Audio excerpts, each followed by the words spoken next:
mauvaise nouvelle ainsi que deux bonnes nouvelles pour le Real Madrid avant d'affronter le Bayern. C'est parti. Bon, la saison du Real Madrid, elle se joue clairement sur cette confrontation face au Bayern. Voilà, en cas d'élimination, la saison, elle est déjà foirée.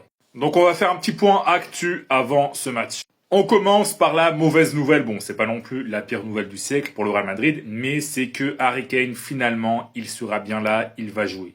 Alors vous allez me dire, oui, c'est normal que Harry Kane joue, c'était prévu. Eh bien non, parce que Harry Kane était blessé et donc il y avait énormément de doutes sur sa présence, mais finalement, il va bien jouer. La source, c'est Marca, mais bon, il y a plein de médias qui en parlent et évidemment, ça aurait été très bien pour le Real Madrid que Kane ne joue pas. Au niveau des bonnes nouvelles, vous avez sûrement vu les déclarations de Vinicius qui a expliqué qu'il souhaite rester au Real Madrid et qu'il devrait bien prolonger.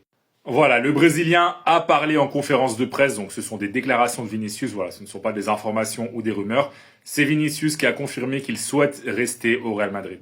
Mais bon, son contrat il termine en 2027, donc va quand même falloir accélérer les négociations. Et la deuxième bonne nouvelle pour le Real Madrid, c'est que Arbeloa va pouvoir compter sur toute son équipe à part Rodrigo et Courtois. Tous les joueurs qui étaient blessés, donc sauf Rodrigo et Courtois qui sont blessés pour un petit moment, eh bien ils vont pouvoir jouer. Tous les joueurs blessés sont revenus et ils sont en forme pour ce match. Donc voilà, Marca qui explique notamment que Arbeloa a pu faire le dernier entraînement avant le match avec toute son équipe, donc à part les deux joueurs dont on vient de parler. Donc voilà, c'est fini pour cette vidéo. Et si tu es fan du Real Madrid, quel est ton pronostic pour ce match?